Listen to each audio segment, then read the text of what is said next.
you getting home exhausted after work and having to deal with a mountain of washing up before you even start cooking? Well, today I'm going to help you out by sharing 5 ways an Instant Pot can become your best friend, helping you cook healthy meals from scratch, save water, and even save on some washing up in the process. But just before we get onto those tips, I want to let you know that I've made this video to play my part in the TeamWater campaign, and you can join us. So just click that link in the description below to donate and find out more about how you can help. But for now, onto those tips that can save you time, energy, and water in the kitchen. Tip number 1. So one of the Instant Pot's best kept secrets, it keeps in steam, which locks in flavour. So what that means in practice for us as home cooks is that when we're preparing soups and stews and braisers, we can actually use less stock or water or liquid than we ordinarily would. So I'm going to do a series on this soon,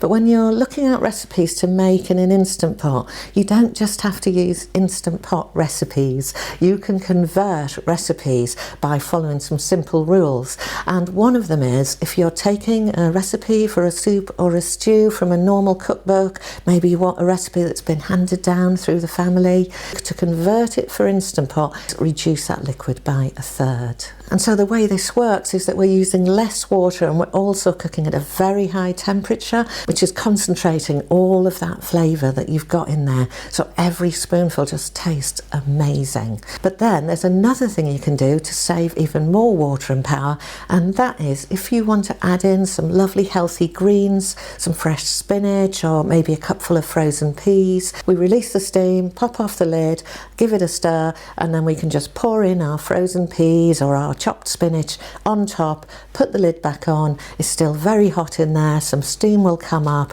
and those greens will cook in the residual heat, no problem at all. And at this point you can even turn off your Instant Pot at the plug and save a bit of power too, because it's plenty hot in there, and the sealing lid means that it'll only be a couple of minutes till everything is cooked and you're ready to serve. No extra water, no extra cooking, no beat bopping on any other appliances, and ready to go.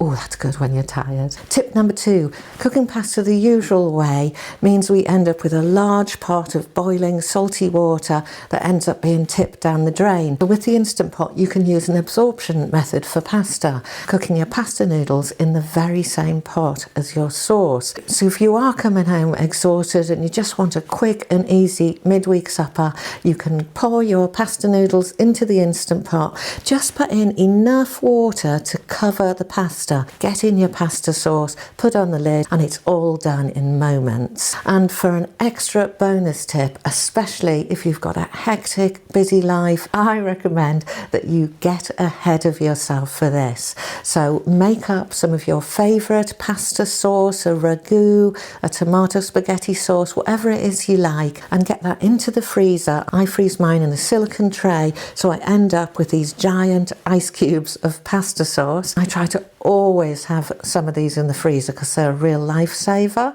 Then when I need them, I can just put some penne into the bottom of the Instant Pot, pour in some water, and then add in my pasta sauce ice cubes on top, lid on, and set the pot for 4 or 5 minutes. And then after about 5 minutes natural release, I let out any steam that's remaining, open up the pot, and give things a good stir. When you start stirring, the starch is going to spread around and start to kind of really get into that sauce. And with the Instant Pot, if it is still too watery, you can just pop it on saute low and bubble off some of that excess liquid until it's just right and how you want it. And then all you need to do is add a piece of cheese, serve it up with a lovely salad, and you are ready to go with a lovely comforting supper, all cooked in one go and no water wasted. Tip number 3, easy peasy rice in the Instant Pot.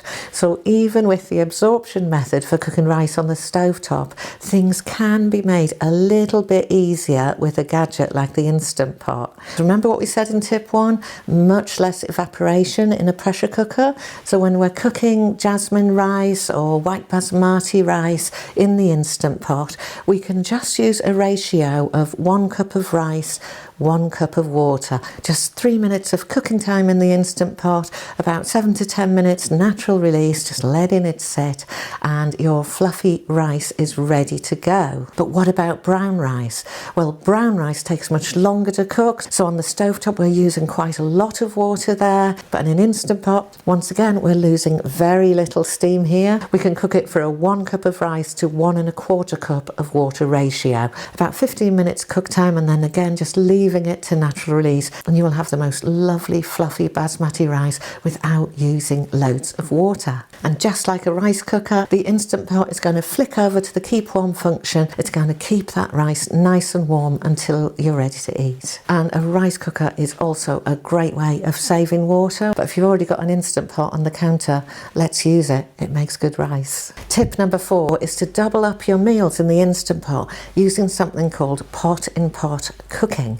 What on earth is that, you're thinking? Well, pot-in-pot cooking is where we're cooking one thing in the base of the cooking bowl and another thing above it. So if you're like me, you can do something like be cooking a lovely curry in the bottom part of the pot, and above it on a trivet we've got a little pot with rice, and the rice is cooking away at exactly the same time while the curry cooks. It's amazing. And when I learned how many things I could cook pot in pot, it was a real game changer for me, and I'm always trying to get creative about getting everything in one pot without it being a kind of traditional Ulster together one pot. I like those too, but I do like my rice and my potatoes separately sometimes, and the Instant Pot can help us do it. So all you need for this, once you've got your Instant Pot, is a trivet and a natty little pot that sits on top. So once again, I'm cooking 2 things in one pot. Already they're using not very much water.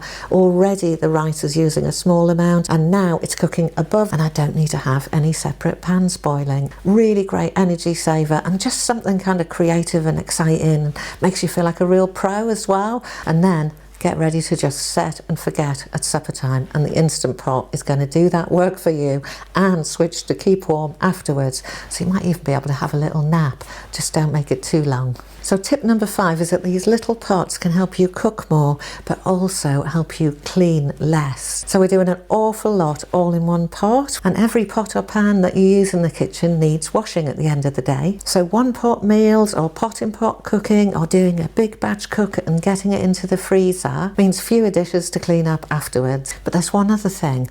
By doing more home cooking, cooking from scratch, you're skipping the water and energy footprint of processed foods, which can be surprisingly high. So not only are we eating better, eating more cleanly, we're able to be a bit more mindful in how we use water when we prep our own food at home. And honestly, devices like the Instant Pot and other robot friends that kind of motivate us, make it easier, make it feel realistic, they can make cooking from scratch just be more fun.